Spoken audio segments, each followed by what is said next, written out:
They know that if you give me your afternoon, I will give you hard facts. Well done, Sandra, on all you do, going beyond the headlines and focusing on the facts. I am Sandra Ezekwesili, and these are your hard facts.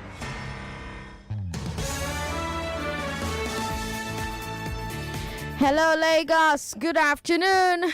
I am Sandra Ezekwesili, and these are your hard facts. The only hard fact of the day is that tomorrow is the gubernatorial and State House of Assembly election. Tomorrow, this is it, Lagos. Like I said before the 25th of February's election, this is the last time that you'll hear my voice before you go and cast your vote. Don't be afraid of election violence. Here in Lagos, we had about a dozen incidents of violence during the last election. At most 2 dozen. 2 dozen is 24. At most 24.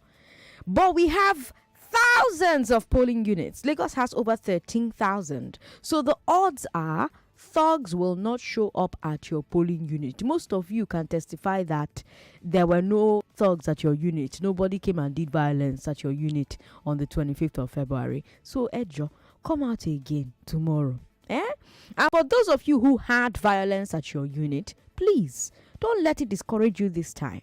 You have to think about our Citizen of the Week last week, Jennifer. Remember the blood that she shed. Remember her coming back to vote after that violence. Come out. And guess what? The larger the turnout at your unit, the more intimidated the thugs will be. Because face, fear, face.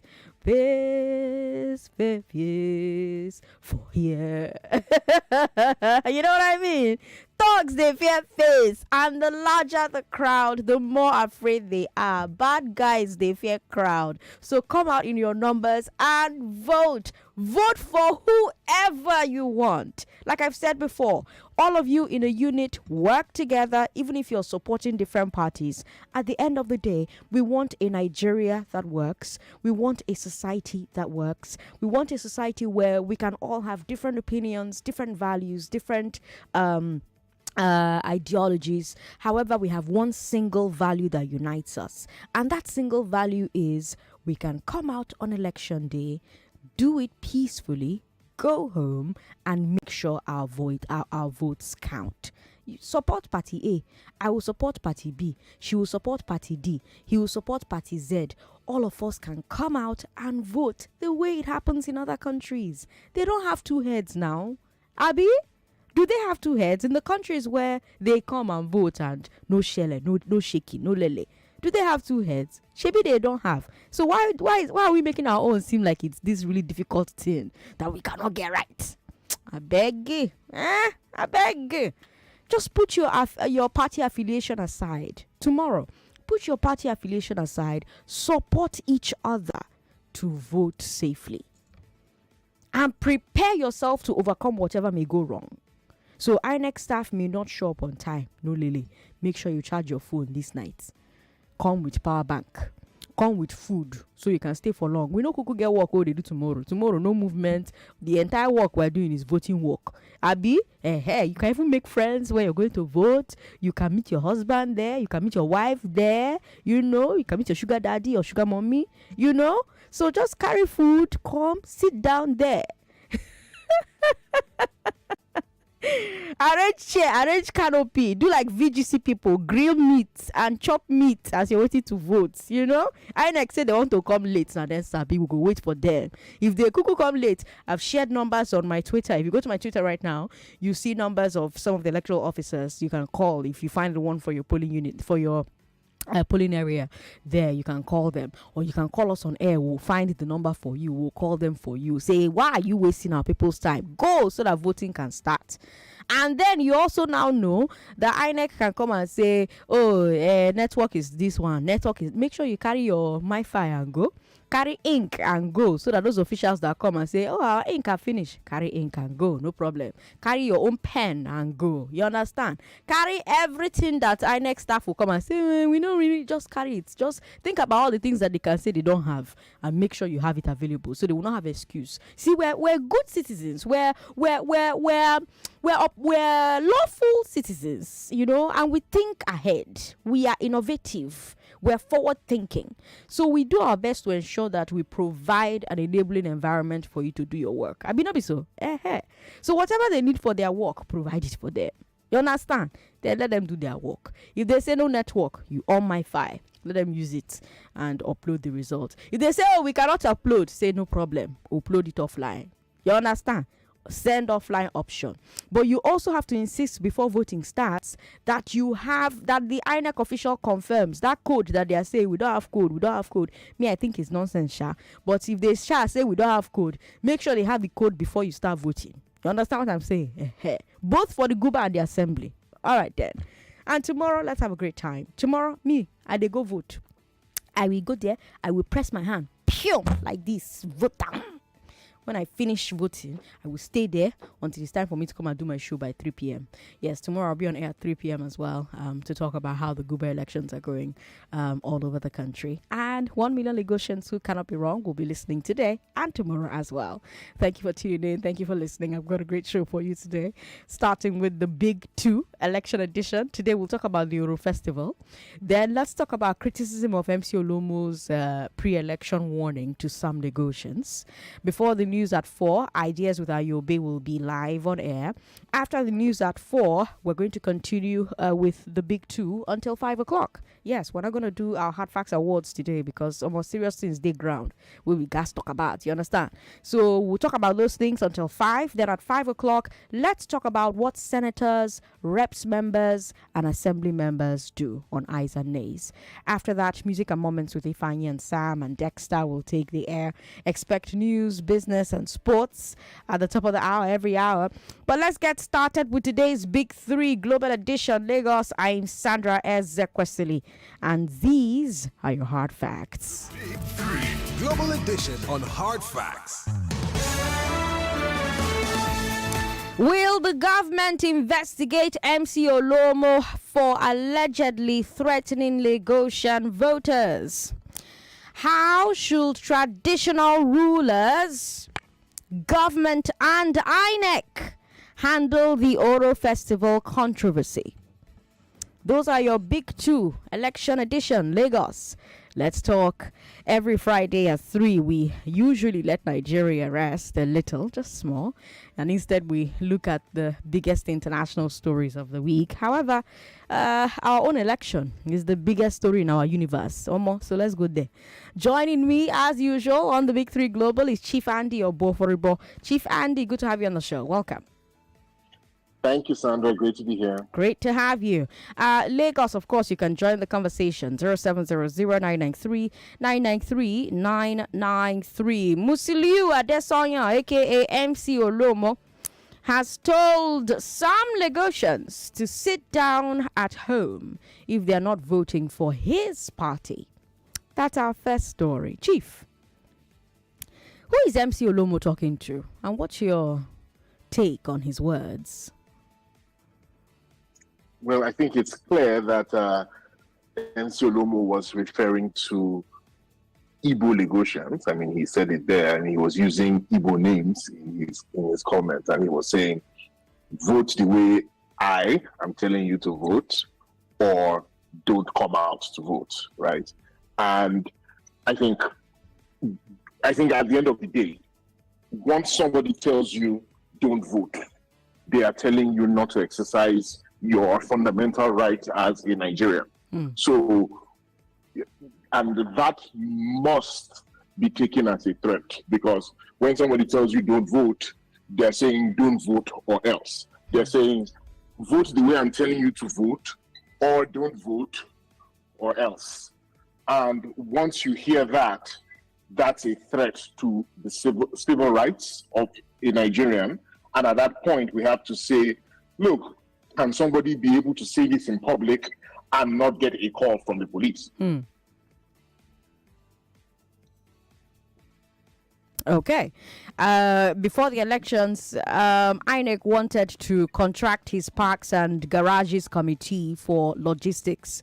The opposition kicked against it because they said that he was partisan. Have they been vindicated? Oh, definitely, Sandra. I mean, just looking at it objectively, I mean, you, this man is caught on video saying vote for a particular party. I'm not going to mention party names, of course, because we're 24 hours from the election. But he's saying vote for a particular party. So he is actively campaigning. Leave aside that he's issuing threats. Even if it were just oh, my people, I'm begging you, please vote for Party X. That's him campaigning for Party X in public. And where that vindicates those who said, no, we can't let this guy work with INEC and handle sensitive materials, because not only does he have a private, support, private. We all have our private who we want to vote for, who we don't want to vote for. Nobody would begrudge MC Oluomo that. But when he is actively campaigning on behalf of that candidate or that party, when he's actively taking steps, when he's now accused of threatening Nigerians, other voters, if they don't vote the way he wants them to vote, then definitely it gives a lot of credence and vindication to what we heard from the opposition and some of the other parties saying this guy shouldn't be anywhere near INEC contracts for election day for sensitive materials.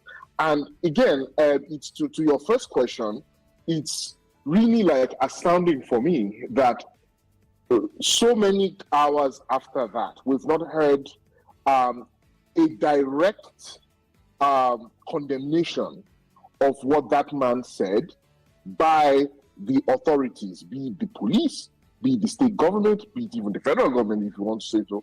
But there's been a lot of talk about making sure that we don't make these elections ethnically divisive, making sure that we are not like fanning the flames. But I mean, here is that man fanning vigorously. So it's no longer, them say some people are fanning. Somebody came out to fan very openly. And so far, the silence from those in authority has been deafening. Morally, can Governor Babajide Sanwo-Olu afford to be silent about this situation? No, Sandra, he cannot. The governor cannot afford, as governor, he is my governor right now. He's the governor of every Lagosian. He's the governor of every Lagosian, regardless of ethnic background. He cannot afford to be silent while a Lagosian threatens other Lagosians for the sake of their ethnicity in the name of an election in which he, as our governor, is contesting. This is one of those moral tests, and I expect every leader to rise to the occasion in a moment such as this. I am an Ijaw man. If an Ijaw man were threatening somebody, threatening Yoruba people in the name of something that I'm a part of, I would have an extra duty as an Ijaw man to stand up to condemn it. How much more if I were an Ijaw governor in a state? So the governor definitely has a moral responsibility to speak. Mr. Governor, we're waiting. Your people are waiting to hear from you. 0700993993993. That's for men. Join the conversation. Lagos 014657190. I've been listening to Lagos all day on Nigeria Info, at least, talk about MC Oluomo's words. So I know how you feel about MC Oluomo's words, but I'm sure that there are some of you who haven't called to let the governor, Sanwo-Olu, know how you feel about MC Oluomo's words. I will say, however, that the Force PRO was asked about it on TV, and the Force PRO did say that, well, people are free to say what they like, but it is a secret ballot system, and so no one's going to walk into the ballot with you to see how you vote. So people have nothing to worry about. That this is just people talking excitedly, essentially. What do you? Well, Sandra. Oh, sorry, Sandra. That is a baffling thing for the commission of. For this. Was it the CP who said that? No, that's the Federal Police PRO. Force PRO. Yes, Force PRO. Oh, the PRO. Sorry. Yes, the Force PRO can't say that. First of all, people are not free to say anything they like. I am not free to threaten you with a crime, Sandra. Like threatening to commit a crime against you is a crime. The police, if I were to threaten to rob you, the police have a right to arrest me for threatening to rob you. So, first of all, when a police officer says people are free to say whatever they like, no, sir. If somebody threatens to commit a crime, they committed a crime. You have a duty to investigate that and arrest them. First of all, you're definitely not supposed to tell us as citizens, well, they won't be able to know. This is like, so Sandra, this is like somebody saying to you that if you, so for example, you like if someone says to you now, if you watch wrestling in your house, I'm going to come and kill you. And you go and report to the police, and the police says to you, well, he won't know if you're watching wrestling in your house. Now, don't worry, he's free to say what he wants to say. That's exactly what the police just did. The police just said, oh, because he doesn't have the ability to carry out his threat, it's not a threat. That's not you. It's not for you as the police to assess that a man has made a threat. Handle it. Lagos, let's talk, shall we? 99.3. Hello. Yeah. Hello. Hello. Thanks for calling. What's your name, sir? My name is Onyewuchi. I'm calling from Opedi. Good to have you on the show. Talk to me. Oh, all right. So I want us to just say the facts, right? Two things. First, the police PRO, his comments are very, very insensitive, and he weighed the issue. The issue is a particular group of people have been threatened, and he's here trying to defend or excuse himself from that particular point. So that's number one. And number two, the man who made this threat should have been invited by now. By now, we should hear stories that this guy has been invited by the DSS, because this is a very sensitive issue that the DSS also have by this time issued a public notice that this guy has been invited for questioning and if possible detained. We cannot underestimate the abilities of MC Oluomo in Lagos. It's not subject for discussion as far as Lagos State is concerned. I rest my case. Thank you very much for this program. Thank you very much for calling. We've got Oluwashola joining us from Bariga. Oluwashola, welcome. Hello, how are you? I'm very well. Good afternoon. Let me continue where I saw from Yuriti Bakari. The line cut off. Okay. Those people that are sending threats, including Oluomo, is doing it out of fear. You know, a lot of Lagosians say they want to stop Agbero. How can they stop it? By come out to vote? And he think it's clever. That is why he's using that power. And Nigeria must come out and vote and not to bow to his threat because they are small in number. You know how much they are making in a day? You go to market, go to Oyinbo, and you say you are buying stuff. They will stop you. Go to Lagos Island, they will stop you. And we must not allow this to go. It's not Igbo alone, no. Because if they're stopping Igbo, they're stopping Yoruba and order not to come out.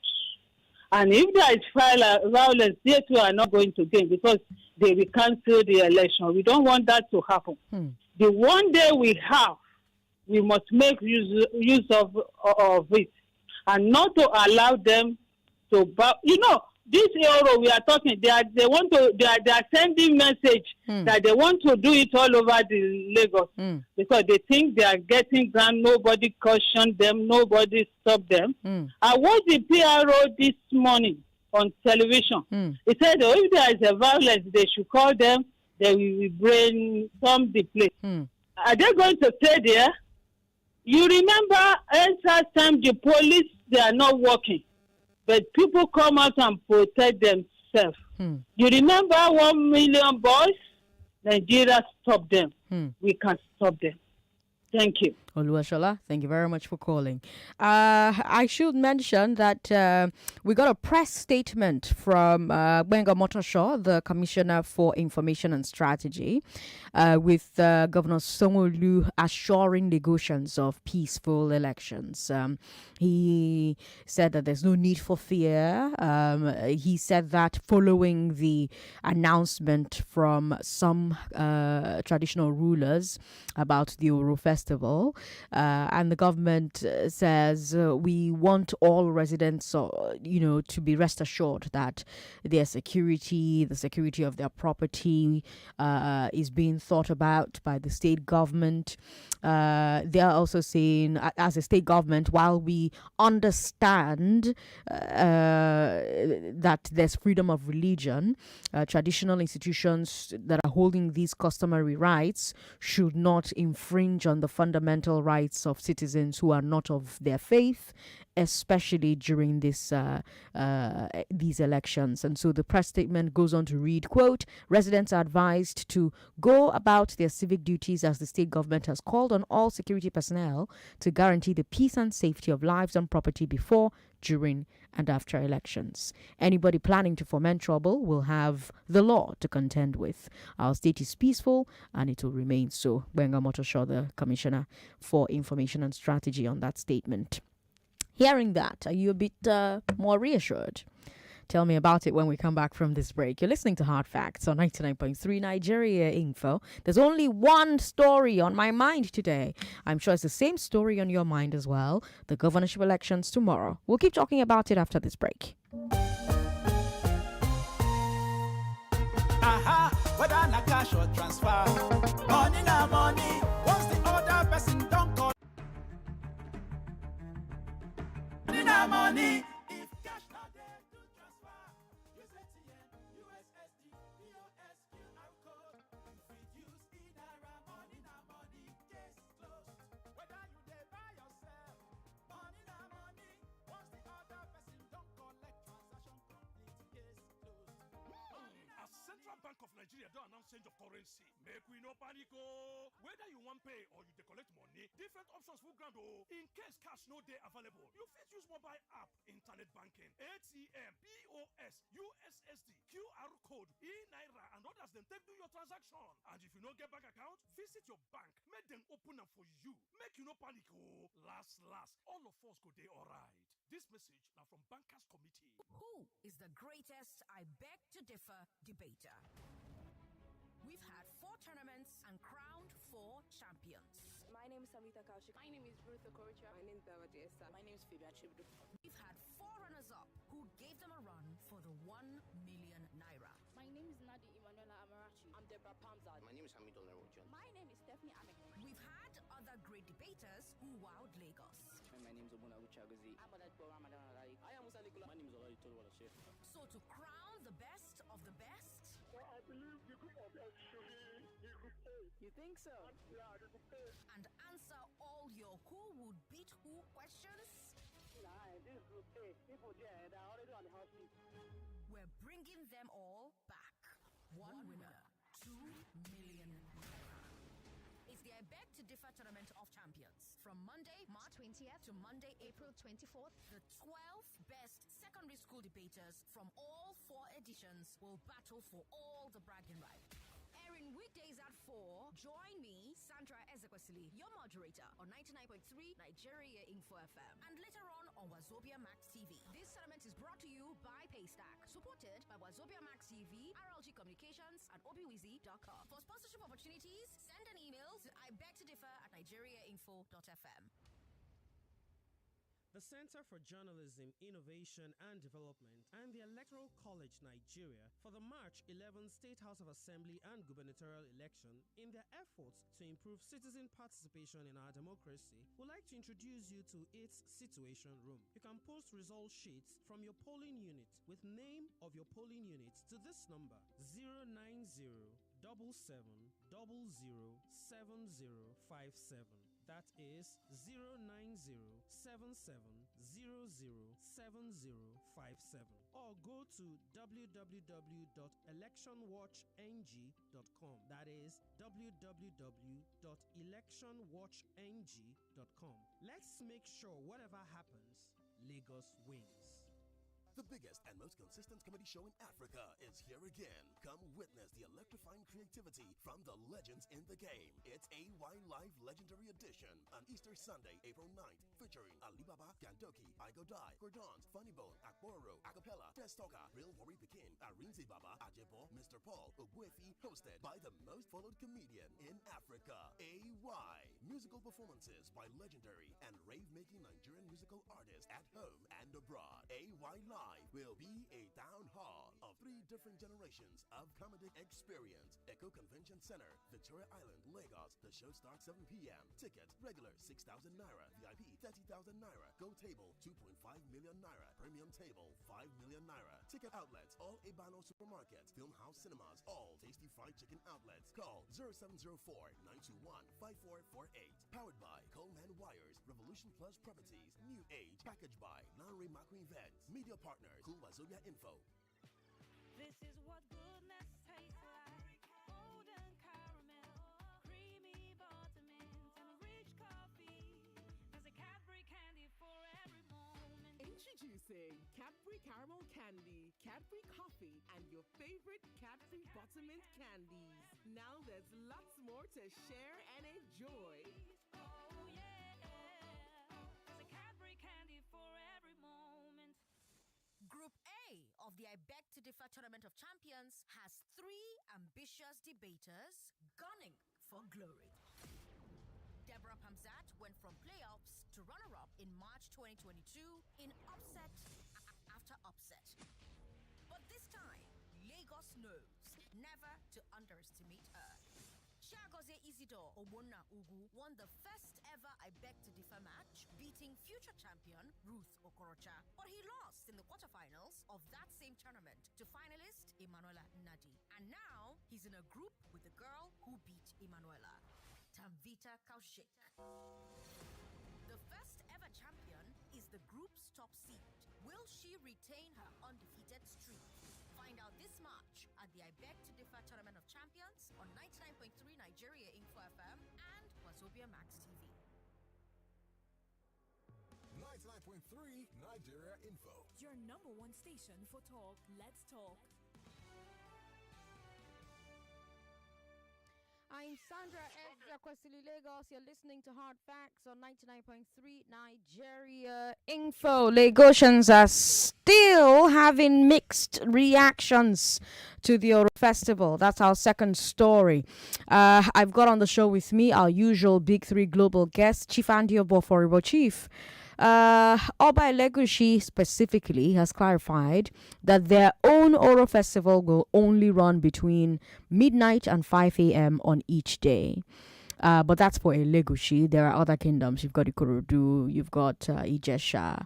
Should all Lagosians in the Legushi area take that as an assurance that the festival will not interfere with the elections? Well, yes, I think, of course, I'm a chief myself. I am a proponent of traditional authority. And I think, first of all, I'm glad that Oba came out to clarify this for residents of Elegushi and explain that it's going to be running just in the night or in the dark hours from midnight to 5. Everybody should come out to vote. I think it is fair to take on face value what Oba has said. I think, but at the same time, Oba also, I think, appealed to him and to other Obas like him across the state to ensure that those who work for them, those who exercise the wishes of the court and of the traditional institutions go along with what has been said, because it's one thing to say it, it's another thing to make sure that it is actually carried out the way you said it. And I think that is part of the fear that many Lagosians have right now. Okay. Lagos joined the conversation 0700-993-993-993. Now, like I said, other communities have not given that same assurance, and we've seen some movement restrictions in daytime in some places. We got reports yesterday as well. Is that a cause for concern for the elections? Which stakeholders need to step in to address it? Well, at least I'm glad that the governor has also already spoken and said that, look, in these kinds of things, we need to be sure that the precepts of our traditional religions and our traditional festivals do not get in the way of people's rights, of civil rights, the rule of law in this situation. So I'm very glad that the governor has said that. But again, just as I said with the Oba and with those who follow up and enforce what the Oba says, it's the same thing here with those who follow what the governor, follow up and execute and implement what the governor says. The state government has to make sure that it's taking the steps to ensure that as citizens who are marking the Oro Festival are able to mark the festival peacefully, other citizens who are coming out to vote are also able to vote peacefully, unhindered by the festival. It's very important that everybody be able to coexist in this kind of situation. Lagos, let me talk to you now. We've got WhatsApp as well. WhatsApp is 080-959-75805. Hello, thanks for calling us. President Sandra, good afternoon. Good afternoon. What's your name? Yeah, my chief. Good afternoon, sir. Good afternoon. Sandra, yes. Why is Lagos own different? Okay, for example, let's say the MC Oluomo guy is from DTP party or AA party. Do you think the police will keep quiet? Because Inimo said, he ain't your her. They invited him. Invite Ihejiota or what the other man named. But how come this guy own? Because he belongs to APC, nobody wants to talk. Even the police authority is making an excuse. If it's another party, that guy is supporting President Sandra. I'm asking you, would they be this quiet? Thank you. Okay. Will they be this quiet if it were another party? 99.3. Sorry about that. Give us a call back if you can. Hello. Hello. How you doing? What's your name, sir? Good afternoon, Sandra. My name is Austin. I'm calling you from Lekki. Austin, talk to me. Greetings to your taste. You know, this has been a recurring decimal. Each time, when it comes to gubernatorial elections in Lagos State.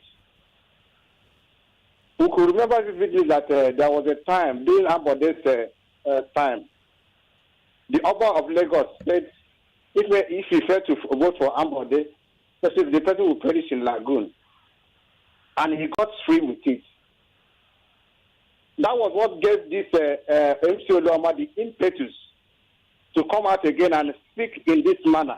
Well, he didn't go free with it. He didn't go free with it. I remember. Hold on, Augustine.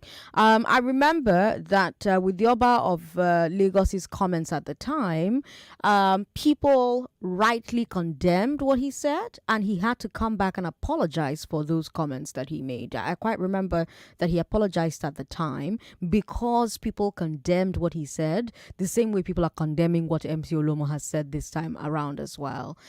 So he apologized and he said, he didn't mean it like that. We're all one community, everybody's loved, etc., etc. And that's how that particular issue was resolved at the time. 99.3, hello. Hello, Sandra. Good evening. Good evening. What's your name, ma'am? Yeah, well done. My name is Ngozi. Welcome. Yeah, Sandra. My question is, I wanted to ask, should the traditional rulers be meddling in politics? That's my number one question. Then number two, it seems Nigeria, the Nigerian laws itself is divided for different category of people, where some people would flout the laws of the land and they go scot-free, where others are being held responsible for the same law. Because I don't understand. The police, I think the greatest problem we have in Nigeria today is the institution, especially when it comes to the police. I told you, Sandra, if you remember, on the 25th election, that's the presidential election, yes, how these police guys connive with these area boys to rewrite the election materials in my polling unit. I complained, just that polling unit, adjacent it is a police station. And these guys were there, and I even went to meet them, and they did nothing. Instead, they shielded these guys, and they did all they did. As it stands down, even tomorrow, I'm not ready to go out because I only told my husband the only thing that will make me go out is that I can see army personnel that will stand in that polling unit. And it's like these people deliberately come late, the INEC officials, so that this thing will extend towards the night time when these guys usually have their time to do whatever they want to do. So I think our greatest problem is the police. I really don't know how we can continue with this because they are not being fair, and I think they don't know their job. Because we taxpayers remove money every day and they collect salary. But it seems they are working for the politicians and not for the Nigerian people. Thank you, Sandra. Thank you very much for calling. Let me remind you, Lagos, at 3:45, we're going to hand over to Ayobe for ideas. However, from 4 p.m. to 5 p.m., we'll keep talking about this Oro Festival as well as the comments from MC Oluomo. Osas is on the line. Hi, Osas. Madam Sandra, good afternoon to you. Good afternoon to you. Welcome. How are you today? I'm all right. Welcome. There are a few questions that have been bothering me. The last presidential election, a lot of things happened. Okay. Was anybody arrested? Yes. Were there any persecution? There were arrests, yes. So those people that made those comments that you are not voting APC, leave this kind of period. Was that person arrested? I don't know if that particular person was arrested, but there were some people who were arrested in Lagos. Because the reason why, because if you look at the way the police, the new electoral law now, it says that police cannot carry ammunition to the polling unit because it might scare people away. How do you say that? What is the work of the police in that place? If somebody come armed to come and shoot on people that are voting now, is the police not in danger also? That's my question. The way they design the electoral law, I don't see the work of the police is completely useless when it comes to the election in terms of security. All right, Osas, thank you very much for calling. Chief, this question he has asked is a question I've heard over and over. You know, the electoral law doesn't allow the police to carry arms. What exactly are people expecting the police to do on election day when thugs are thugging? What do you say? Yeah, it's a fair concern. It's a fair question to ask. At the same time, in the past, people have complained that police have allowed themselves to be used by politicians to snatch, result sheets, to snatch ballot boxes, etc. on election day, which was why it was one of the reasons why we said, okay, you know what, let police not be armed on election day. It makes it harder for them to do those things because basically in a situation like that, the police now becomes an armed militia in the hands of a politician. So that was, but you see, there was a second order effect that nobody was considering when that law was passed, which is that now even the good police, in quotes, can't do anything in the face of actual thugs with guns. So what's the solution here? It's a trade-off. You know, that's what I'm saying. There's a trade-off here, which Nigerians have to ask themselves about. But my view, and this is now me speaking as a voter and as a former politician, and as somebody who has successfully stopped rigging at his polling unit before in the past, both rigging being done by police and rigging being done by thugs and even rigging being done by soldiers. The only way that the Nigerian voter insulates and ensures herself against having her vote stolen at the polling unit is to be in a very large crowd and refuse to leave until voting is done. When you have large crowds, then whether it's an armed police officer who has been bribed, whether it's armed thugs, or whether the police are trying to do the right thing but they are not armed and the thugs are armed, as long as you have a crowd of peaceful, law-abiding voters, it becomes very hard for the villains to do what they need to do. And to go back to a point you made before the break, Sandra, the governor has come out through his spokesperson to condemn this, the utterances, etc. But I want to point out two things. One, he did not condemn MC Oluomo specifically. And two, I should point out that MC Oluomo is serving as the chairman of the Lagos State government's own parks and garages Okay, well, I guess that's my cue to let Chief go because we have Ayobe in the studio and we have to pivot at the moment. So that interruption by the internet came just at the right time. Lagos, I'm Sandra Ezekwesili. You are listening to Hard Facts on 99.3 Nigeria Info. We'll keep having this conversation after Ayobe is done on the other side of 4 o'clock. But election is still the subject. That's what we're still going to talk about, even with Ayobe here in the studio, so don't go away. My name is Abdul. My friends ask me how I stay updated with current happenings around me despite my busy work schedules. That's my secret. Everywhere I go, my radio goes with me. In the morning on my way to work, and even in the office. I'm always tuned in to 99.3 Nigeria Info. It keeps me going through the craziness of my everyday. My radio is my best friend. My radio is 99.3 Nigeria Info. Good afternoon, Ayobe. Good to have you in the studio. Thanks so much, Sandra, and thank you for holding me up last week when I was out of the studio. Yeah, of course. We're looking forward to the end of this particular phase in our national history, one way or the other. Mm-hmm. And to assist me with that, I'm so glad to have NLB, who is the convener of the Nigerian Civil Society Situation Room. And good afternoon and welcome to Ideas. Good afternoon.